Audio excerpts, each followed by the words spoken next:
नियमित जप का नियम होना चाहिए। माला से करो, करमाला से करो या मनमाला से करो, जैसी भगवान ने आपको स्थिति दी वैसे नियम होना चाहिए। 1 घंटा, 2 घंटा, 3 घंटा, 24 घंटे में कितना समय आप जप में देते? केवल जप, तदाकार जप, मंत्राकार जप देना चाहिए। इसमें सिद्धाई मत दिखाना कि वो हमारा चलता रहता है। जो कहें उसे ध्यान पूर्वक अपने आचरण में उतारिए। ऐसा महापुरुषों को, गुरुजनों को देखा है, भगवत कृपा से आचरण में उतारने की चेष्टा की है। 24 घंटे में कुछ समय आपका नियमित जप के लिए, केवल जप के लिए, केवल, दूसरा कुछ चिंतन नहीं, अक्षर मात्रा सहित आपका जप हो। गृहस्थ हो 10 मिनट, 20 मिनट, 30 मिनट, कुछ समय निकालिए। विरक्त हो घंटों में निकालिए, मिनटों में नहीं। 24 घंटे आपके केवल भजन के लिए हैं, जिसमें से कुछ घंटे आपके ऐसे होने चाहिए जो आप चैतन्य होके, ऐसा नहीं कि कंबल ओढ़ लिए और कब घंटा की सुई निकल गई हमें पता ही नहीं चला, मंत्र चला कि लार टपकी कुछ पता नहीं चला। ऐसा जप नहीं हम कह रहे। चैतन्य, सावधान। जिसको नींद आने की संभावना हो आंख मूंद के भजन न करे। ये आंख मूंद के भजन उनका होता है जो निद्रा विजयी होते हैं। आंख मूंदी मंत्राकार वृत्ति, आंख मूंदी ढीले हो गए, लार ऐसे नहीं, आंख मूंद के नहीं, आंख खोल के भजन करो। अगर फिर भी आपको परेशानी होती है तो ठंडा जल रख लो एक कमंडल में, थोड़ी थोड़ी देर में ऐसे अपने नींद से लड़ना होगा। कुछ समय आपका जप का होना चाहिए। आप नियमित संख्या में, नियमित समय में आप जप का अनुष्ठान कीजिए। सब आपकी दिनचर्या में जप होना चाहिए। आप देखो, सब देखो, जो भी श्रवण कर रहे, आपका ये नियम ना हो तो आज से ले लीजिए। कुछ समय सच्चाई से, चैतन्यता पूर्वक मंत्र को समय दीजिए, अवश्य दीजिए। शांत भाव से बैठे, या तो मनमाला से जप रहे, या करमाला से जप रहे, या तुलसी माला, जो भी गुरु प्रदत्त माला है, वो केवल जप के लिए।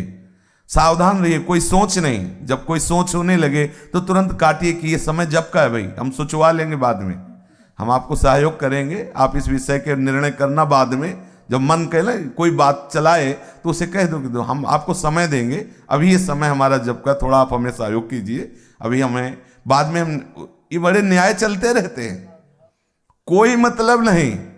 कहीं की बात ला के प्रश्न, उसका उत्तर, उससे उसको ऐसा करना चाहिए, क्यों नहीं करता? यही है, दुर्गति भोग रहे और खुद अपने दुर्गति में। माला चल रहा है, अपनी दुर्गति नहीं देख रहे कि हमारी दशा क्या है, हम बैठे किस लिए हैं, कर क्या रहे हैं, और इधर उधर। उस समय मन को डांटना सीखो, हमारे साथ आओ, इस समय हमारा जब समय का है, बाद में हम आपका सहयोग करेंगे, आप हमारे सामने फाइल रखना, हम उसे देखेंगे, लेकिन इस समय आप हमारा साथ दीजिए। थोड़ी देर फिर वो भागेगा, फिर उसे लाइए। कुछ समय तो आपका जप में, और कुछ समय आपका पाठ नहीं, स्वाध्याय में जाए। पाठ नहीं कह रहे हम, स्वाध्याय। स्वाध्याय होता है जिसमें बाहरी शास्त्र सूत्र लेकर अंतःकरण से उसे उतारना, स्व अध्याय। आप अपने हृदय को पढ़िए शास्त्र सूत्रों के साथ। श्रीमद् भागवत का 11 स्कंद, चाहे जिस संप्रदाय के हो, सबके लिए है। श्रीमद् भगवत गीता जी के भक्ति योग के अध्यायों का, और नारद भक्ति सूत्र, आस्तिकता की आधारशिलाएं, पूज्य राधा बाबा, साधक में साधुता, पंडित गया प्रसाद जी महाराज, बड़े बड़े इन जो महापुरुषों के वचन, इनका स्वाध्याय के, संप्रदायवाद छोड़ करके। किस संप्रदाय के हैं? सिद्धांत में संप्रदाय नहीं होता, रस में होता है।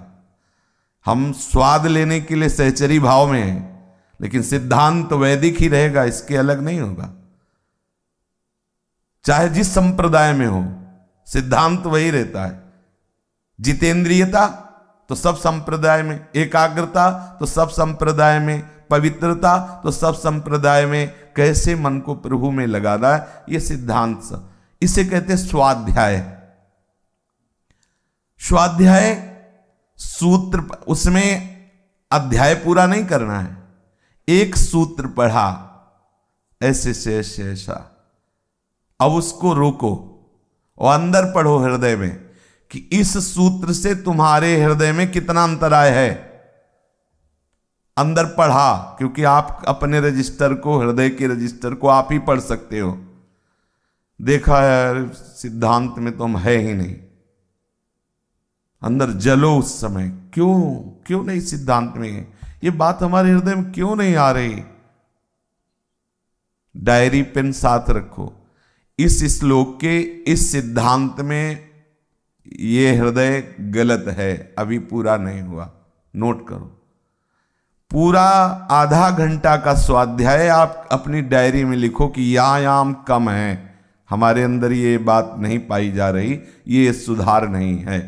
ये हुआ आपका स्वाध्याय। और क्रमशः बहुत काल तक ये स्वाध्याय चलता रहे, नित्य।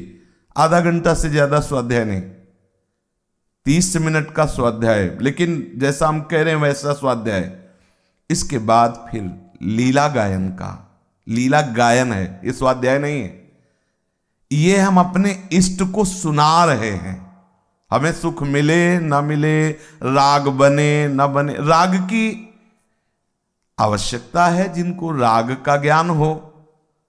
राग का तात्पर्य ध्वनि, बोले गांधर्व राग, निषाद, मल्हार, ये सब राग हैं।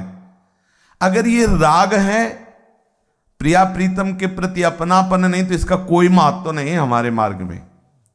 मानत अपनो भाग, राग करत अनुराग बिन, दीखत सकल अभाग, दीखत सकल अभाग, श्री हरिवंश कृपा बिना। हमें जैसा आता है, ये स्वाध्याय नहीं है, ये लीला गायन है।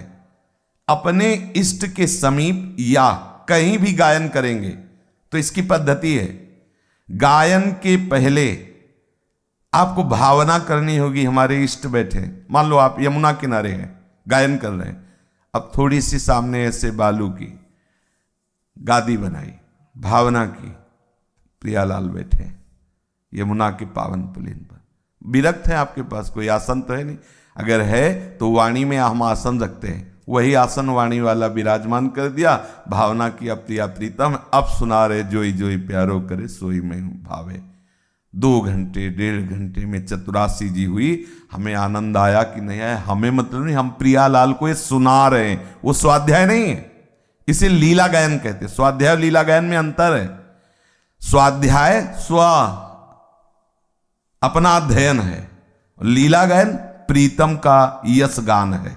स्वाध्याय सिद्धांत का होता है, एक एक बात को, लीला गायन और फिर जो उसमें डूबा जाता है वो लीला चिंतन होता है, स्वाध्याय नहीं होता। लीला गायन, लीला चिंतन, और सिद्धांत का स्वाध्याय और स्वाध्याय, स्व शास्त्र का अध्ययन और स्व दोनों साथ स्वाध्याय, वो हुआ जो स्व का अध्ययन और शास्त्र अध्ययन, शास्त्र सिद्धांत और आपका हृदय कहाँ है, दोनों का मिलान।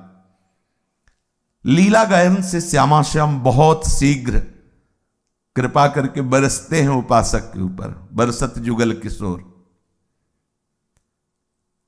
फिर शेष समय में परिचर्या आराध्य देव की, गुरुदेव की, मंगला से लेकर शयन तक आपका जो भी समय, यदि आप गृहस्थी में हैं तो आप अपने अनुकूल देख लीजिए, अगर विरक्त है तो सत्संग, स्वाध्याय, मंत्र जप, नाम जप आदि के जो नियम हैं उनके अलावा जो आपका समय सब सेवा में जाना चाहिए।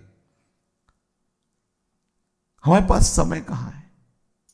आप जिस कुटिया में, वो महल है श्री जी का, छोटी सी कुटिया है मानो, वो महल है, आप उसमें सोहनी लगा रहे हैं।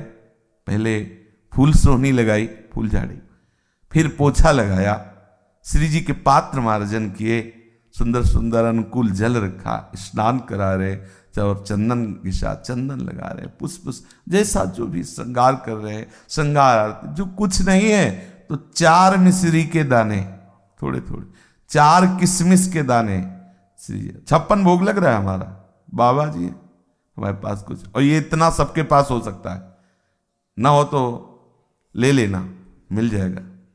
4 किशमिश के दाने, 4, हमारे पास तो किशमिश के दाने भी नहीं थे, मिश्री थे, गोस्वामी जी जाते थे, पूछ लेना। मिश्री का इतना टुकड़ा, और उसी में भावना कर रहे हैं, भोग लगा। समय कहाँ है? जब आपका चित्त जुड़ेगा ना, महाराज भी बैठे, उनसे पूछ लेना। बाहर से आते थे, कहते बाबा भीतर हो, बाहर से ताला लगा हुआ है, भीतर हो, हमें लग रहा है कि भीतर हो आप। अरे निकलो बाबा, निकलो, अंदर हो, हमें पता है। तब निकलते, ताला बाहर से लगा है, कैसे जाल गए आप? बोले लग रहा था कुछ अंदर की आप अंदर ही है, बाहर से ताला लगवा के अंदर।